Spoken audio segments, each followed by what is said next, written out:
Olá para você que nos acompanha mais uma vez nesse curso, sejam bem-vindos a mais uma aula. Professor Douglas Azevedo está falando com vocês. Prazer falar com todos mais uma vez. Quem está acompanhando o curso, quem está assistindo as aulas, tenho certeza que você está sendo abençoado através dos ensinamentos e do material que foi apresentado a vocês todos. Então, eu continuo convidando você a me acompanhar no seu material. Lembrando mais uma vez, os materiais são apresentados aqui no final da apostila, são materiais de excelente qualidade, alguns até eu tenho aqui em casa. Então são materiais realmente que têm um conteúdo teologicamente bem embasado, tá? São conteúdos aí que nos apresentam uma realidade mais aproximada daquilo que a Bíblia nos informa, tá? Vamos aqui fazer uma introdução à teologia? Professor, o que é teologia? Simples, gente. Você vai estudar a pessoa de Deus. Você vai estudar tudo relacionado à pessoa de Deus. Ou aquilo que Deus nos permite enxergar e aprender. Porque você vai aprender aqui nessa aula que Deus se comunica com o ser humano da forma que ele quiser. Ele vai te apresentar a sua vontade. Ele não vai permitir que você se achegue a alguns assuntos porque ele não permite. Agora você fala assim, mas como não permite? E desde quando Deus é obrigado a fazer a nossa vontade? Nenhuma. Deus age como ele quer, da maneira que ele quer, da forma que ele deseja. Então, quero que você me acompanhe nesse estudo rapidinho, tá? Porque é interessante estudarmos de forma agora mais profunda. Já vimos panorama bíblico, tivemos introdução de Antigo e Novo Testamento, falamos sobre geografia bíblica, já falamos sobre introdução à Bíblia, ou seja, vai trazer para nós um conhecimento mais específico sobre divisão da Bíblia, livros e assim vai. Nessa aula, então, quero que você me acompanhe sobre um estudo mais aprofundado agora da pessoa de Deus, tá bom? Vamos lá, então. Vamos começar aqui falando sobre a teontologia, que é a doutrina de Deus. Eu quero que você me acompanhe porque é um assunto que parece que é difícil, mas é fácil. Sabe por quê? Olha só. Então, o termo teologia, nós temos várias diferenciações, que são acepções, né? Nós podemos usar tanto como doutrina de Deus, como ciência da fé. Mas teologia em si vai trazer um apanhado geral da teologia. E lembrando que na teologia você encontra na Bíblia, você encontra sociologia, na Bíblia você encontra filosofia, você encontra matemática, geografia, línguas, cultura, música, viagens, costumes, culinária, canções, meditações. Você vai encontrar crônicas, livros, cartas na Bíblia, tá? Quando eu vou falar então sobre teontologia, eu tenho que entender que tem uma definição específica, tá?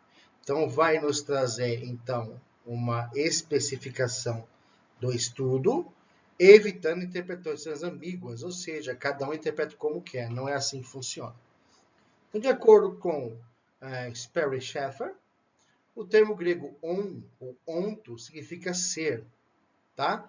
Então, a teontologia vai trazer o ser de Deus. Deus é um ser? Não. Ele não é um ser em si, mas nós estudaremos os seus atributos, aquilo que Deus nos permite enxergar. Deus não vai deixar você ver tudo. Tá? E também não é desculpa falando que Deus não quer se revelar. Aliás, Deus já se revelou pelo seu filho Jesus. E se revela cada vez mais todos os dias pelo teu Espírito Santo. É uma realidade. Mas quando eu vou entendendo, então, biblicamente, olha o que fala aqui, em Gênesis 1:1. No princípio criou Deus os céus e a terra. Então já entendi como Deus é o Criador. Ou seja, o Deus é alguém que criou. Então é um ser inteligente. Ok? Olha o que fala João 17,3. E a vida eterna é esta, que conheço a ti só por um único Deus, tá? E é um Deus comum? Não, um Deus verdadeiro. E é Jesus a quem enviaste. Então você vai fazer uma separação aqui de Deus, de Jesus e assim por diante. Então Jesus é Deus, mas tem as suas especificidades. O Espírito Santo também. Ele é Deus? Sim, mas tem o seu campo de ação. E quem é Deus? Também é diferente. Deus é o Criador, é o Todo-Poderoso. É aquele que nós devemos tributar nossa glória, nosso louvor, mas saber que Ele é o Senhor das nossas vidas. Ou seja, quem manda agora é Ele. Não é mais eu e nem você. Isso é difícil de falar, mas é pura verdade.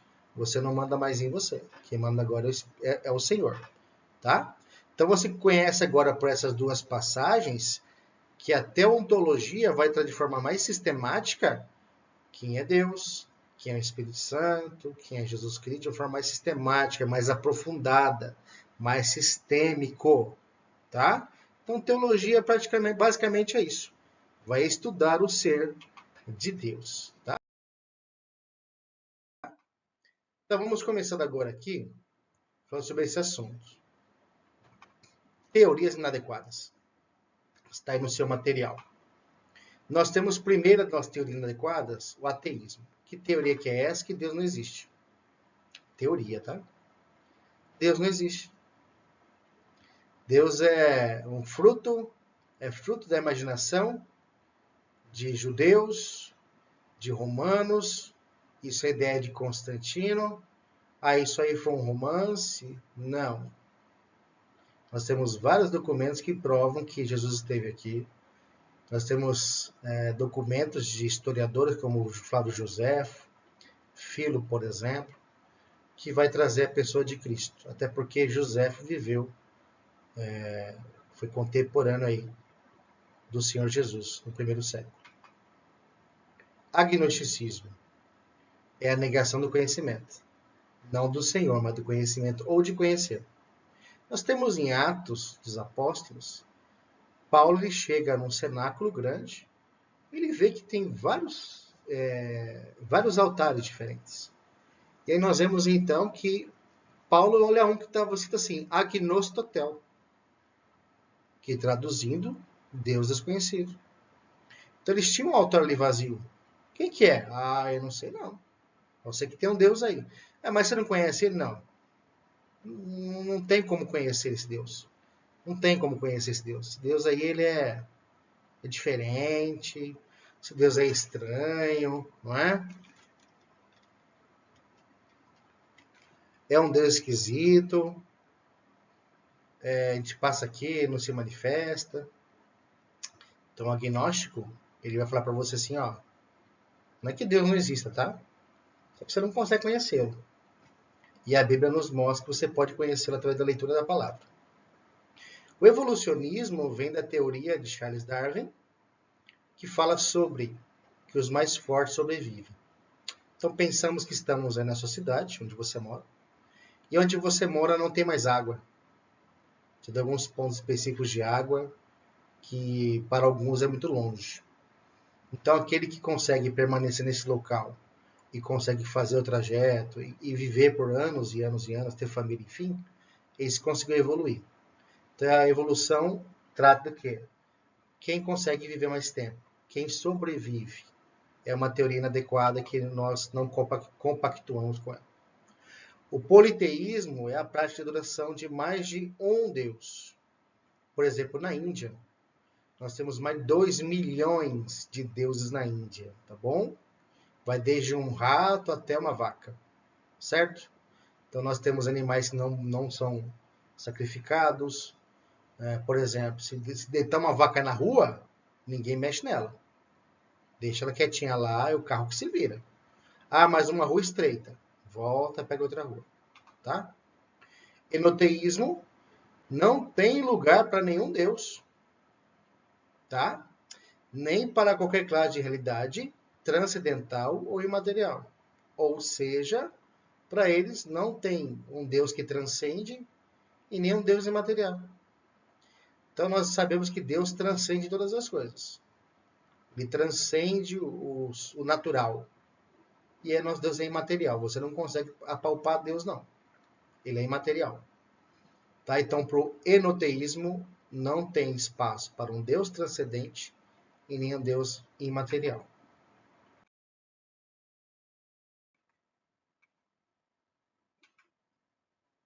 Continuando aqui nas teorias inadequadas, nós vamos falar um pouco sobre o panteísmo. Tá? Pan. Pan é tudo. Tá? Então, o panteísmo vem de uma doutrina que Deus é tudo e tudo é Deus. Então, tem pessoas que falam assim, nossa, mas que linda a natureza. Isso aqui é Deus. Quem já aí falou alguma vez? Eu acho que alguém falou, deu uma escapadinha aí. Com certeza, uma doutrina panteísta surgiu em algum lugar que você já ouviu. Quando você se converte, você não tem mais esse tipo de pensamento. Uma conversão verdadeira. Então, por exemplo, as águas, aquela cachoeira enorme, Foz do Iguaçu, cai aquela água, né? Que ela jorra aquela água maravilhosa. E a pessoa fala assim, nossa, isso aqui é Deus. Isso é Deus. Tá? Pensamento panteísta. O deísmo, olha só o que fala. Afirma que Deus existe, mas ao mesmo tempo nos fala que ele está muito longe, a ponto de não se envolver em assuntos humanos. Assim como o cara dá corda no relógio e se esquece. Ele veio aqui, deu corda no relógio, botou em cima da mesa e foi embora. Então Deus veio, existe, né? Deus existe, só que está muito longe. Então, por exemplo, o assunto sobre guerra, fome, para quem tem esse pensamento, Deus está muito longe e não vai se preocupar com a humanidade. E o monismo, isso vem de uma prática muito comum que há no hinduísmo, então vai dissolver então Deus, tá? Em uma única realidade impessoal. Então Deus não é pessoal. Não é um Deus que eu possa chamar de meu, mas é um Deus impessoal, que eu não posso tê-lo comigo. Tá? Isso é monismo, tá certo? São doutrinas perigosíssimas que surgem com o tempo. Agora, tem aquela, né? Nós temos as perguntas básicas daqueles que se convertem ou daqueles que você está evangelizando. Existência de Deus.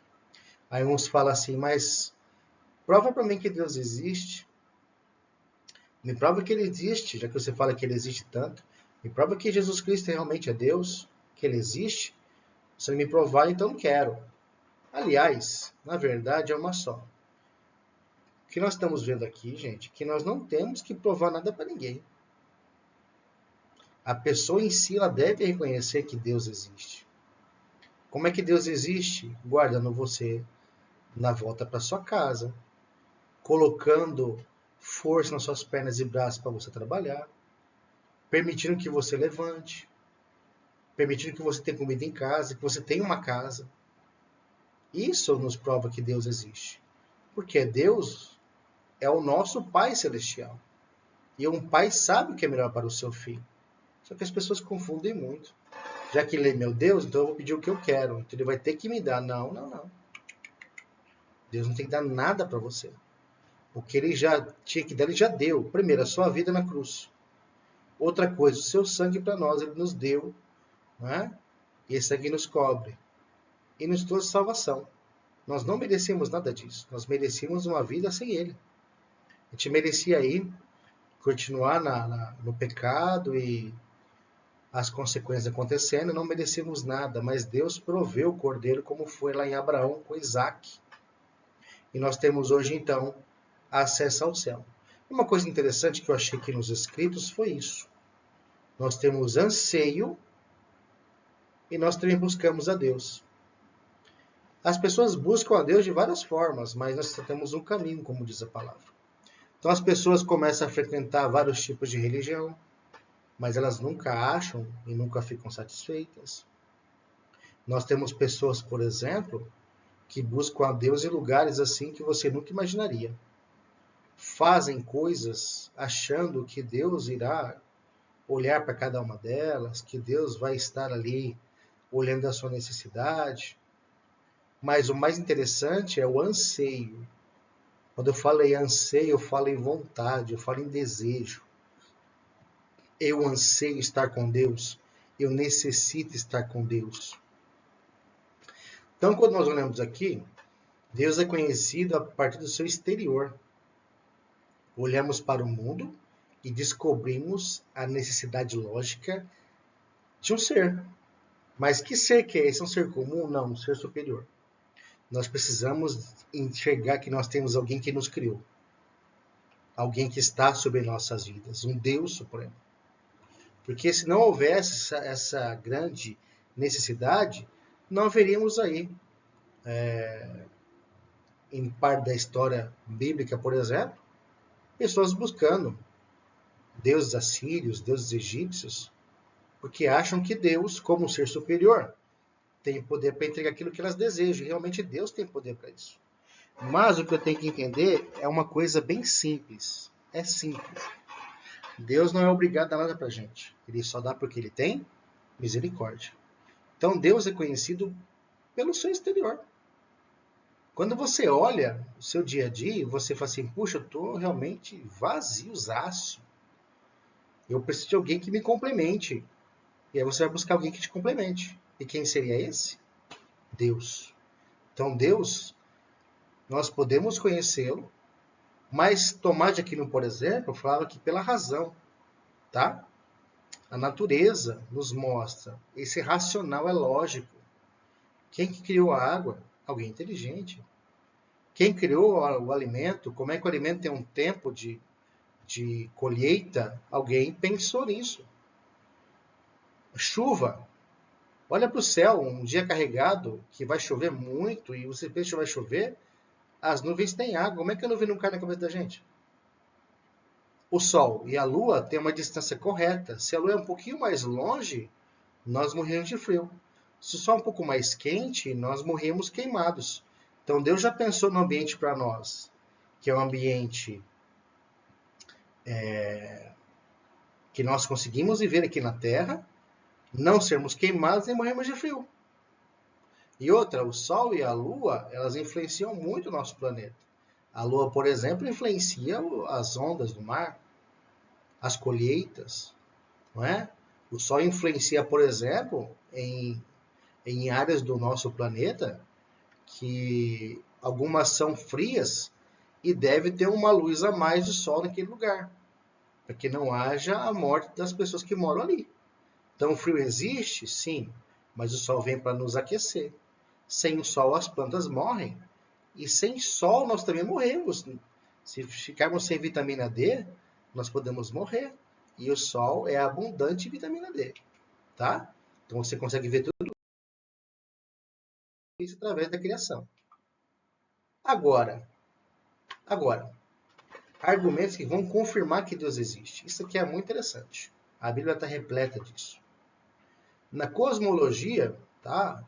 O estudo do cosmos, principalmente da sua crença sobre a criação, Deus existe é a primeira causa. Então, Salmo 90, versículo 2 fala assim: antes que os montes nascessem, ou que tu formasse a terra e o mundo, sim, de eternidade em eternidade, tu és Deus. O salmista já fala isso, gente. E outro salmista não estava um dia na casa dele, sem fazer nada, já tinha pagado seus boletos. Não, nada disso. Ele reconhece que Deus existe através dos escritos e principalmente das suas condições, tá? Quando eu falo em teleológico, tá? Eu vou pensar num propósito. Então a criação tem um propósito, a ordem do universo tem um propósito. Por que o Sol é mais longe? Porque a Lua pode ser um pouco mais perto, tá? Influências. Por que, que nós temos alimento, gente? Por que, que o animal está aí? Tem um propósito. E outra, racional. Nada foi feito de qualquer jeito. Deus pensou muito quando criou as coisas. Deus é um ser inteligente, lembre bem. Ontológico vai referir-se ao que possui uma essência real e substancial. Ou seja, Deus é ontológico, Deus é real, Deus é substancial, tá? Então a sua essência, ela existe, tá? E nós podemos ver a essência de Deus na tua palavra, a essência dele, o seu ser como é, tá? Continuando então, Os argumentos, moral e antropológico. Então, vai basear isso o quê? Distinção.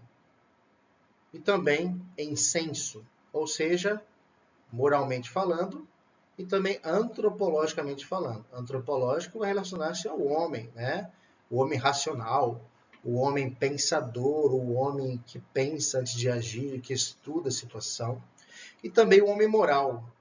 O homem moral é aquele que não faz o que os outros fazem. É um homem que tem os seus princípios, tá? E princípios morais. Todo mundo tem princípios, gente. Todo mundo tem caráter. Mas princípios têm diferença. Tem princípios, por exemplo, que levam pessoas à morte. Tem princípios, por exemplo, que levam à vida. E quais princípios são esses? Princípios firmados na palavra de Deus. A natureza testemunha o Criador, tá? Então vemos, por exemplo, uma cachoeira muito grande, as águas do mar, os animais, natureza, os peixes, tá? Os alimentos.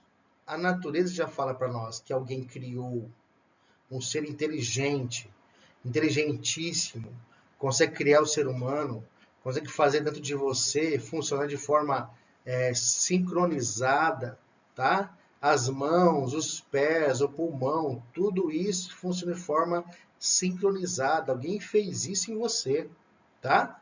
Nós temos aqui Salmo 19, do 1 ao 4, que fala que os céus manifestam a glória, o firmamento anuncia a obra das suas mãos.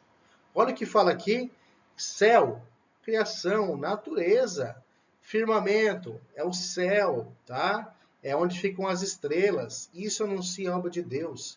A estrela não cai na nossa cabeça. Olha que interessante. Tudo está no seu devido lugar.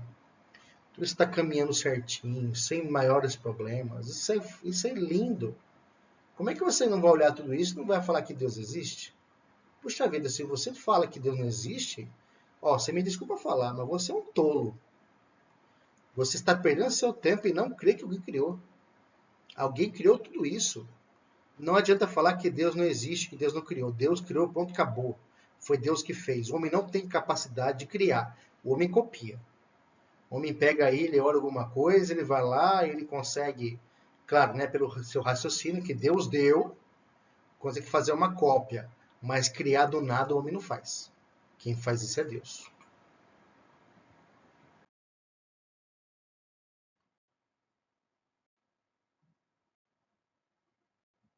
Agora, conhecimento de Deus. Nós temos, então, duas situações aqui que eu quero falar com vocês. Nós temos dois tipos de comunicação que Deus faz. Primeiro, incognoscível. O que é isso? Nós temos atributos incomunicáveis, como a infinitude e a imensidão. Por exemplo, a sua grandeza inescrutável. Não conseguimos ali mergulhar nesse assunto, é inescrutável.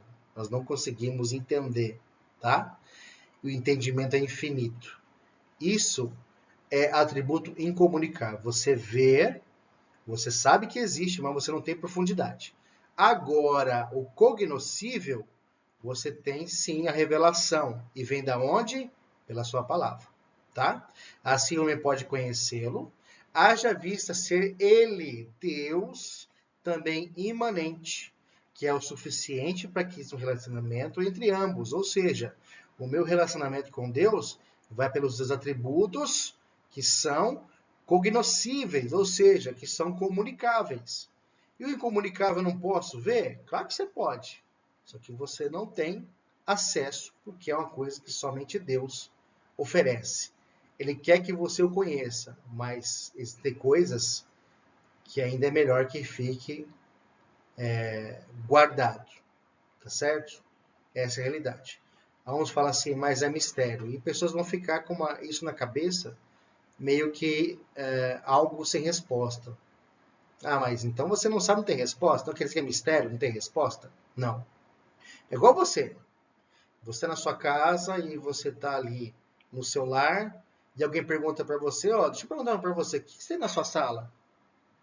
Você tem na sua sala televisão, DVD? Você tem internet? Você fala o quê? Primeiro, não te conheço. E depois que eu não vou te falar porque é minha casa. Não vou te revelar o que tem na minha casa. Com Deus é a mesma coisa. Você sabe que existe e está lá, mas não revela para você aquilo que é a sua essência. Porque ele só quer que você conheça aquilo que ele deseja que você conheça. Porque pode ser que o ser humano não esteja preparado para aquilo que Deus pode revelar. Paulo fala do céu, né? E ele fala assim que o nosso entendimento como ser humano não compreende as maravilhas do céu. Então tem coisas que Deus revela, que nós conseguimos compreender, tem o que ele também revela, que nós não compreendemos, que é aquilo que é incomunicável. Então vamos começar então. Nós temos que entender que nós temos um Deus pessoal. O professor que é um Deus pessoal. É um Deus que se revela a si mesmo, né, na Bíblia Sagrada como ser pessoal. Ele é autoconsciente e autodeterminante. Ou seja, ele por si só é consciente e é determinante. Tá? Então nós vemos aqui então Deus como ser pessoal porque ele se revela. Então você consegue compreender no seu ser. Isso é pessoal, né? Por exemplo, algo pessoal seu que você tem na sua mente, que é uma coisa sua. Ah, eu gosto de uma fruta específica. Isso é pessoal seu. E você consegue revelar às pessoas através do quê? Da forma como você se alimenta, como você se veste. Você comunica a sua personalidade e o seu pessoal através daquilo que você mostra. E Deus se revela pela sua palavra. A Bíblia está lá para você conhecer a Deus, tá? E os judeus, quando perguntaram para Cristo, Senhor, nos mostra o Pai. O que Cristo falou? Gente, puxa vida, meninos. Eu tô aqui faz tanto tempo com vocês, vocês não viram o Pai? Quem me vê, vê o Pai. Então, quem via Jesus, conhecia ver. Então, que Deus é um Deus que se mostra através da Escritura. É um Deus pessoal, tá? Continuando. Agora, eu tenho que entender isso aqui. Isso aqui é muito interessante. Isso é muito importante, gente. O que são atributos de Deus? Atributos são propriedades ou qualidades. Virtude, imperfeição, perfeição. Mas no caso aqui, nós não temos imperfeição. Nós temos perfeição. Tá? O termo atributo, na teologia, é aplicado a Deus, que faz referência ao que? Das suas características, qualidades essenciais, que vão falar quem ele é e o que faz, o que possui. Tá? Então, o atributo divino são as perfeições do Todo-Poderoso que a Bíblia nos revela e conhecidas em função da relação dele com você. Então, são perfeições próprias da essência de Deus, ou seja, mostrar-se a você nas suas diversas obras. Tá? Nós temos, então, quando atribuímos características a Deus, por exemplo, nós temos qualidades que podem ser elevadas, mas nós temos também uma tentativa aqui, tá, de estabelecer uma linha de pensamento. Estabelecer uma linha aqui no seu intelecto, por exemplo, tá, que você possa, então, entendê-lo melhor. Quando usamos atributos, tá, nós não estamos querendo limitar Deus, mas sim apresentar todas as qualidades. Então, os atributos mostram aqui as qualidades de Deus. Mas eu estou limitando Deus quanto a isso? Não. Estou apresentando aquilo que ele realmente deseja mostrar para nós. Lembrando que ele vai comunicar-se a nós com os seus feitos e atributos, mas também não comunica. Ou seja, ele não fala para você. Você pode até ver, mas falar para você ele não vai falar. Tá? Agora, atributos incomunicáveis. Vamos lá entender isso aqui. Perfeição. Você consegue entender a perfeição de Deus? No que você entende a perfeição de Deus? Olha, você sabe que Deus é perfeito. Mas que tipo de perfeição apresenta Deus aqui? Espiritualidade. Deus é espírito, correto? Mas como assim Deus é espiritual? Qual que é a magnitude da sua espiritualidade? Que tamanho que é? Infinitude. Deus é infinito. Até que ponto Deus é infinito? Até que ponto nós entendemos ser infinito? Aí você fala para mim, Douglas, professor, é infinito que não tem fim. Mas é isso mesmo que ele quer passar para a gente? Eu não sei, porque é incomunicável. Ele não me explica.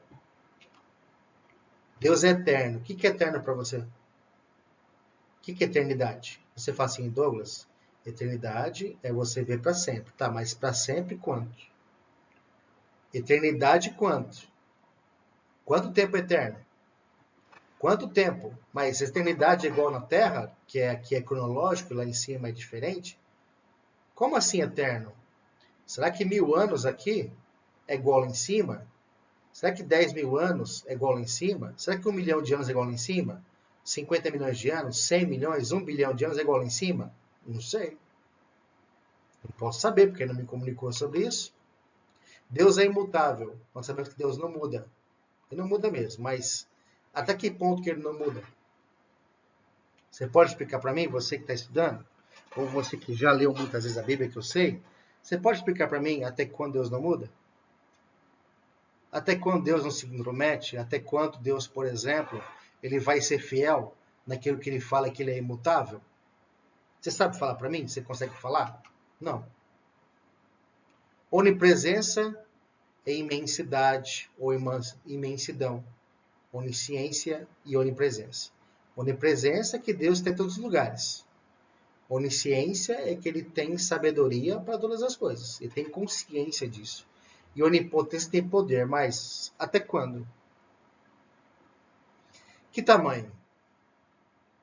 Qual que é o alcance da sua onipresença? Aí você fala, professor, nós temos aí a Terra. Só a Terra? Então quer dizer que as galáxias que ele criou, ele não está lá. Que nós temos várias, além de uma, nós temos mais galáxias que já foram descobertas. Então ele não está lá. Então ele não sabe o que acontece, por exemplo, na galáxia daqui a 50 milhões de anos-luz. Ele não sabe. Sabe? Sabe que tamanho? Onisciência. Ele sabe todas as coisas, mas qual que é o limite da sua sabedoria? Onipotência, poder para tudo, mas qual que é o tamanho do seu poder? E o que ele faz, além do que ele já mostra para a gente? Para a ciência, ele já sabe, antes de você pensar, ele já conhece. Mas o que ele viu? Será que ele viu só aquele momento? Ou será que ele viu ontem? Será que ele já sabe o que vai acontecer amanhã ou daqui a 10 anos? Ele já tem, isso é pré, já sabe antes de acontecer. Mas antes de acontecer o quê? Que momento? Daqui a 10 anos, agora? Ele já sabia que você ia estar comigo aqui? Sei. Eu sei que está lá, mas não tem explicação. Porque ele não se comunica para mim, não me mostra qual é a realidade.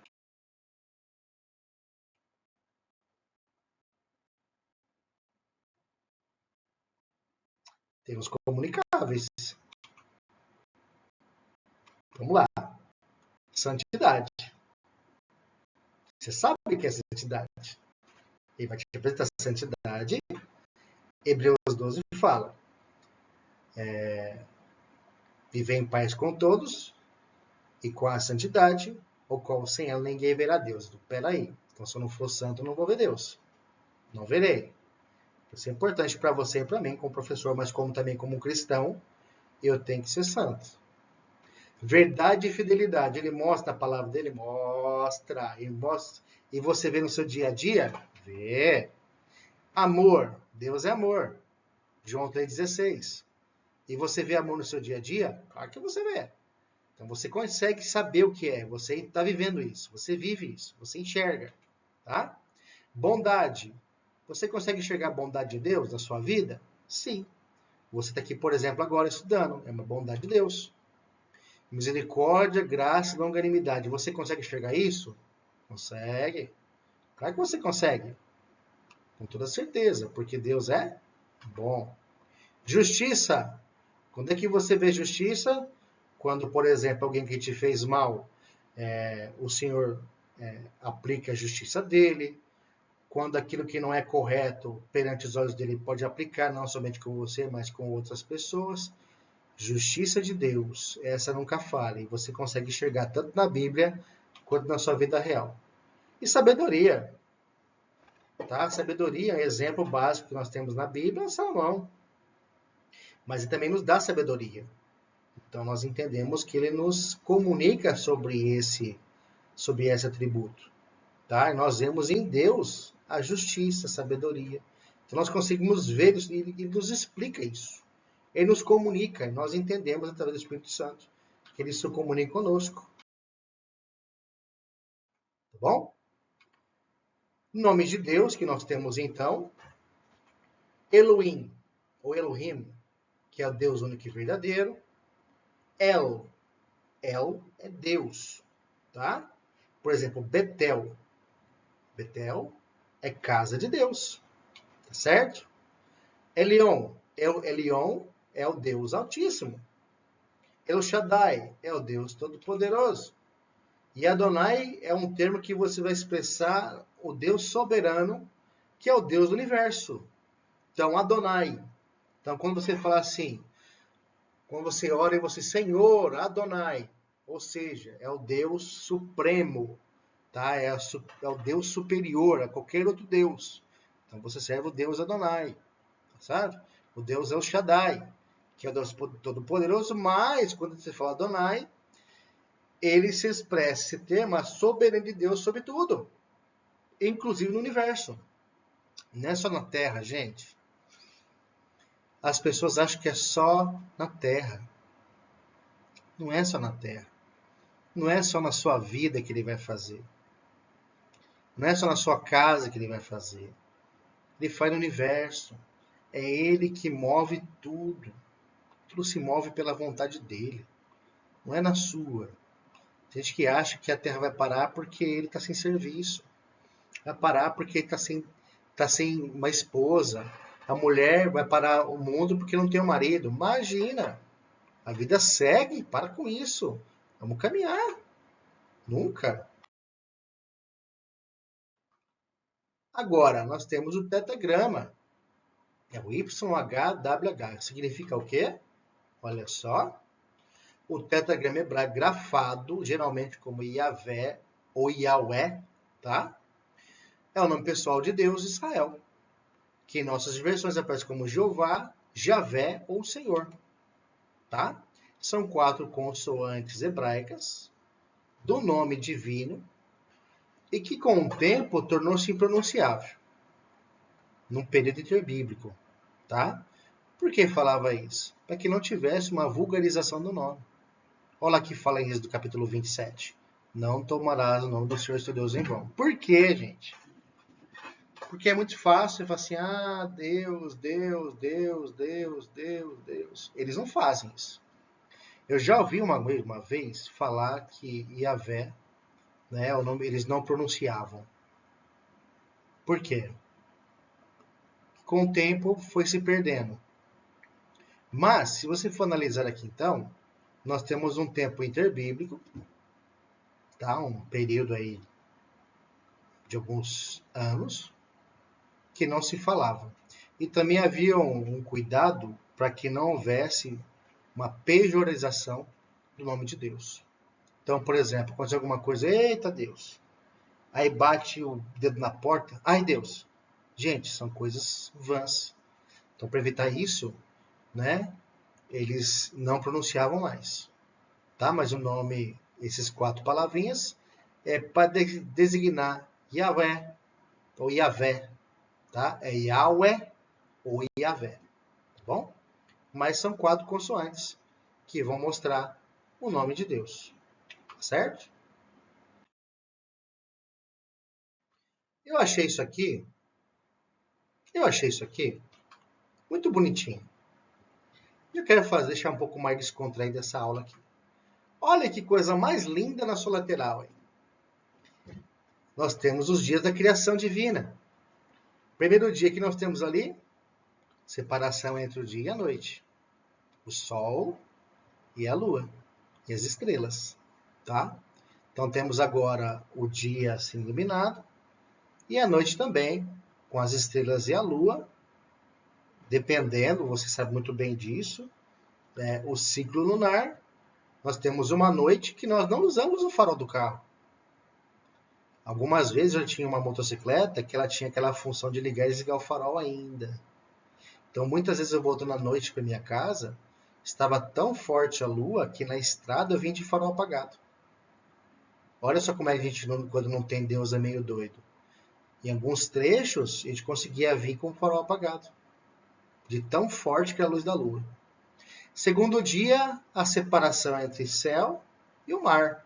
Você pode ver no quadrinho 2, né, esse desenho muito bem feito, tá os mares embaixo e é o céu em cima.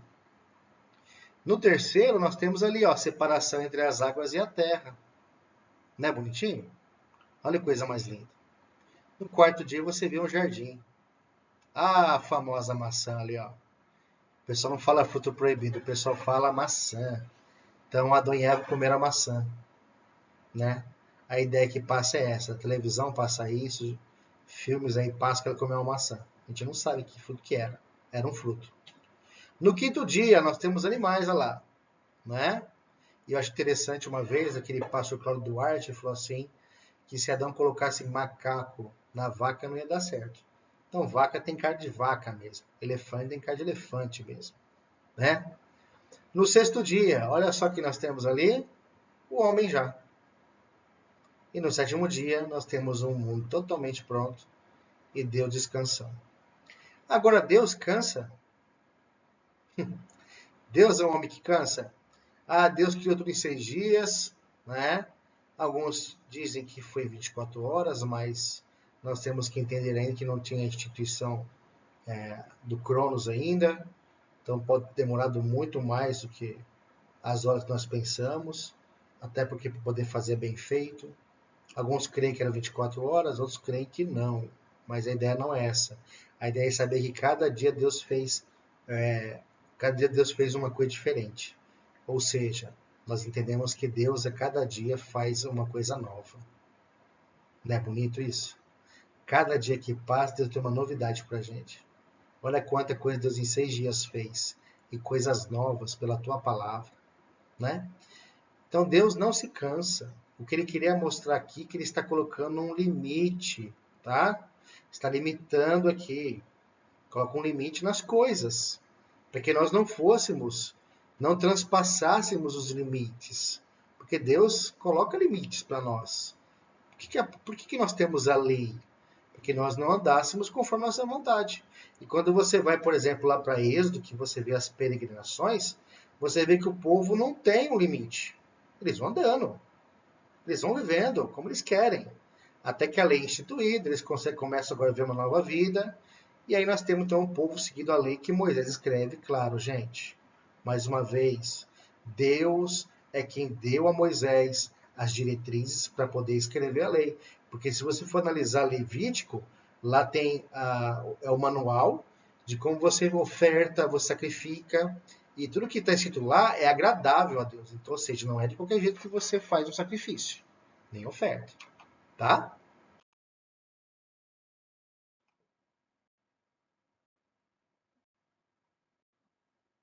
O que nós temos agora aqui? A criação do homem. Então, a raça humana teve origem em Deus através de Adão. Então, você é filho de Adão, viu? Adão, o primeiro homem, foi criado no sexto dia com uma coroa da criação. Então, você pode ver que Deus faça-se a luz, Deus formou, Deus criou, mas quando nós vemos o homem, Deus forma o homem com as suas mãos, e além disso, o homem recebeu de Deus o sopro de vida. Ou seja, a sua vida é um sopro. Pode ser que hoje você vá embora. Pode ser que na próxima aula não esteja mais aqui. Pode ser, meus irmãos, que em outro momento, só um minutinho, gente, por favor, eu vou só colocar o carregador aqui, tá? Só um minutinho, por gentileza. Só um minutinho, por favor. Coisa rápida. Só um minutinho. Então pode ser que você olhe para o seu dia a dia e você queira viver 100 anos. Eu também quero viver 100 anos. Eu quero chegar aos 80. Eu quero chegar aos meus 90 anos. Só que eu tenho que entender que a minha vida é de Deus. Esse ar que eu respiro, ele vem de Deus. Então, tudo que eu faço hoje foi Deus que me deu a oportunidade. E quando eu olho para esse indicativo, eu olho que Deus sopra na minha narina, só que ao mesmo tempo eu entendo que Deus pode tirar isso de mim. Isso mostra que Deus manda em mim. Eu sou dele. Tá? O que nós temos aqui? Salmo 8, do 3 ao 5, nós temos que a Bíblia revela que o homem foi feito um pouco menor que os anjos. Portanto, não há na Bíblia nada que apoie o darwinismo e as suas várias interpretações inverídicas. O homem e os animais surgiram na Terra da mesma forma como eles são hoje. O que pode acontecer? O que pode acontecer é que um animal tenha uma capacidade maior, tá? Ele se adapte melhor ao ambiente, mas se você vê o cachorro é cachorro desde sempre. O urso, desde sempre foi urso, tá? Galinha, desde sempre foi galinha. O dinossauro, nós temos aí várias teses e várias discussões sobre o animal ter existido, o dinossauro. Só que nós temos evidência que existiu o dinossauro sim. Existiu. Então tiveram animais muito grandes, como nós vemos nos filmes de Jurassic Park hoje, por exemplo. Só que nós temos então que entender que alguns animais, eles acabaram desaparecendo por consequência de clima, enfim. Só que animais, nós entendemos que houveram dinossauros sim, houveram animais muito grandes, a Bíblia é repleta de textos, Jó, por exemplo, fala de um animal enorme, tá? Então, houve animais grandes? Houveram. Mas eu preciso entender o quê? Que essa evolução, como Darwin diz, é uma furada. Não existe. Tá? Continuando aqui, então. Decretos de Deus. Gente, isso é muito interessante e importante entender o que é decreto. Então, o decreto divino, que também é chamado de conselho divino, fala sobre a vontade e propósito de Deus para a criação.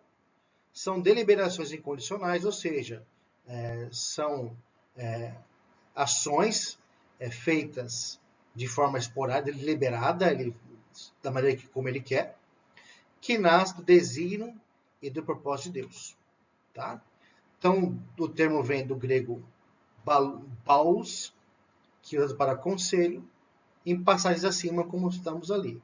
Ou seja, nós temos intenção, propósito, resolução, e também vai abranger a vontade de Deus. Tá? E nós temos dois pensamentos contra os decretos de Deus. Nós temos dois homens importantíssimos na teologia, nós temos denominações protestantes que seguem os seus preceitos, que é o calvinismo e o arminianismo. Tá bom? Vai surgir principalmente depois da Reforma Protestante, tanto o calvinismo quanto o arminianismo. Tá? Vamos lá. O que os calvinistas falam sobre o decreto de Deus? Segundo o calvinismo, Deus, quando decreta alguma coisa absoluta, eterna e imutável, inclusive incluindo a antecipação do destino de todos os homens. Então, o homem é predestinado. Então, quando Deus tem os seus decretos, ele é absoluto sobre todas as coisas, é eterno, ou seja, não é somente aqui nessa vida, mas a continuação dela, é imutável, não muda. Então, inclusive, a antecipação, que é chamada de predestinação, a todos os homens. Pré-destino, a antecipação de destino. Já para o arminianismo, o conhecimento é imediato, simultâneo e incompleto. Todas as coisas são conhecidas como presente, eternidade e eternidade. Logo, o decreto divino não deve ser interpretado como determinação por antemão, porque Deus criou o livre-arbítrio. Ou seja, o homem tem escolha. Para os calvinistas, né, o Deus já escreveu o seu destino. Arminianismo não. Deus deu o livre-arbítrio, tá? Então nós temos aí queda, por exemplo, tá? Que vai acontecer com o homem. Então o homem, ele pode muito bem também escolher o seu destino, segundo o arminianismo, por exemplo, tá? Providência divina, gente. Isso é maravilhoso. Olha só. Consiste na atividade de Deus para preservar sua criação até o seu destino final. Isso implica governo, soberania e preservação. Haja visto que Deus é o Criador. Tá? Então nós temos aqui Romanos 11:36, que fala que o universo lhe pertence. Tá?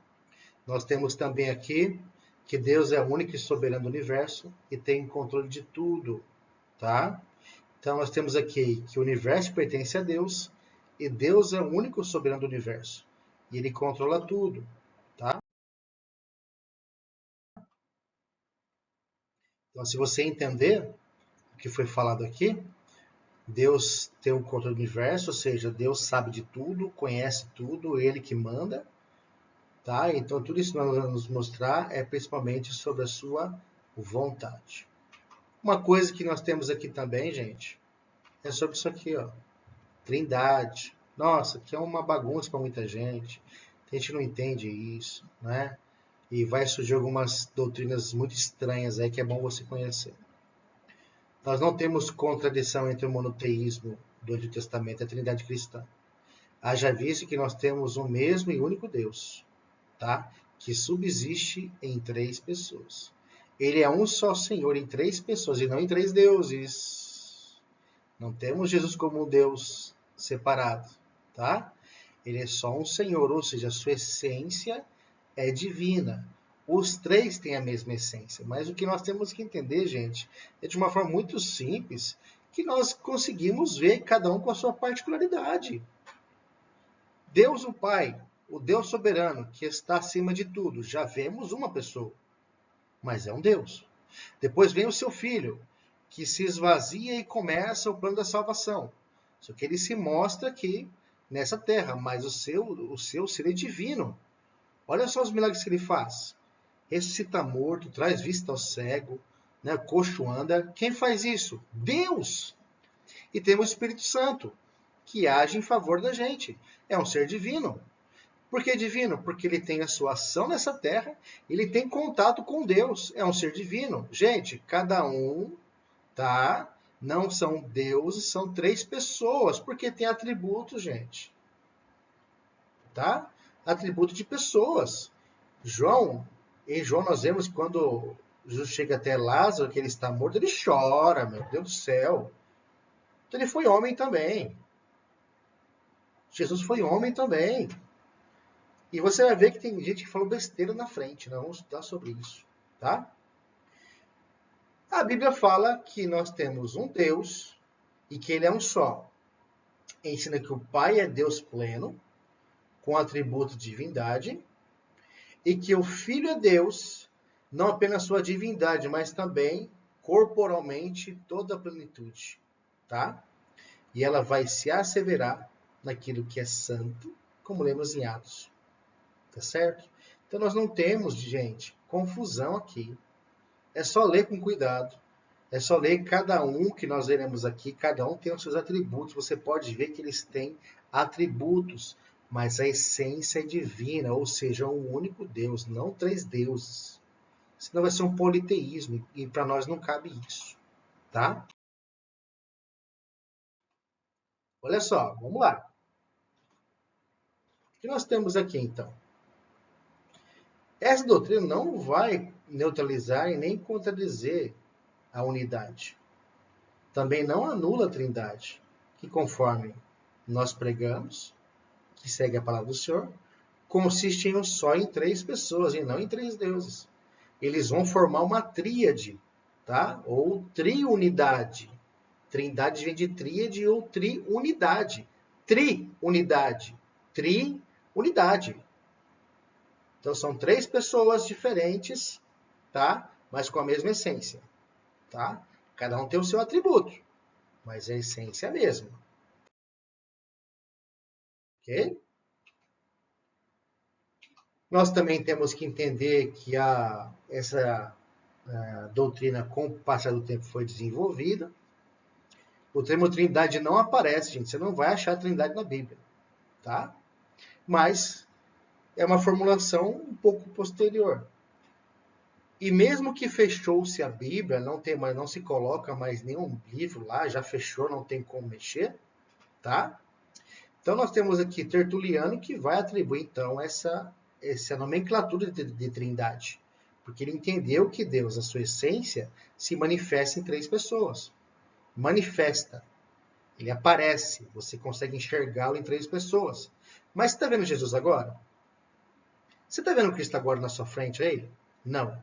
Mas os atributos que ele mostra pela sua ministração, pelo seu ensino e pelos milagres, e pelo dia a dia com os discípulos, você consegue entender que ele era divino, porque faz os milagres, e era um homem porque estava com eles, comia com eles, dormia, se cansava. Lembra quando eles vão atravessar o lago e começa a balançar, ele está dormindo no barco? Ele está dormindo, gente. Dormindo. Cansaço físico. Certo? Quando ele vai orar no monte lá, que ele começa a gotejar sangue, tá? Foi tão grande a aflição dele que ele começa a suar sangue. Atributo de uma pessoa. Mas era um ser divino. Tá certo? Olha só. Agora, temos entendimento sobre o assunto da Trindade. E é interessante você entender que nós temos algumas pessoas que têm entendimento completamente distorcido. Para o monarquianismo dinâmico, Cristo era apenas um homem de vida santa que nasceu de uma virgem, sobre o qual veio o Espírito Santo, também por ocasião do seu batismo do Rio Jordão. Tá? Alguns de seus discípulos vão rejeitar qualquer direito divino em Jesus. Agora, o modalista não negava a divindade do Filho, nem a do Espírito Santo, mas sim a distinção das pessoas. Tá? Então, ele vai negar essa distinção entre os três. Então, para eles, somente Cristo. Tá? Então, para eles, só tinha um, não tinha três. Tá? É interessante falar sobre isso também. Continuando, então, nós temos esse cidadão aí chamado Ário, né? Que foi um presbítero aí numa grande igreja. E é o que ele falava. Somente Deus Pai seria eterno e não gerado. O Logos, que é Cristo, é pré-existente, será a mera criatura. Então essas coisas, gente, foi discutido em concílio e muita gente seguiu essa ideia e nós temos igrejas hoje no Brasil e no mundo que seguem essa mesma linha de Ário, tá? Bases bíblicas da Trindade. Vamos lá, estamos quase acabando aqui já, pessoal. Base bíblica, Mateus 3,16, João 8,17, Mateus 28 e João 10,30, tá? Então, as três pessoas estão presentes, atuando cada uma na sua esfera de atuação, em perfeita harmonia e perfeita unidade. Olha o que Paulo escreve. A graça de Jesus, o amor de Deus e a comunhão. A graça de Jesus, o amor de Deus e a comunhão do Espírito Santo. Cada um tem ali o seu atributo, cada um age de uma forma aqui. Tá? Então, quando você pensa em amor, você pensa em Deus. Tá? Quando você fala na graça, a graça é de Jesus. E a comunhão da igreja? Através do Espírito Santo.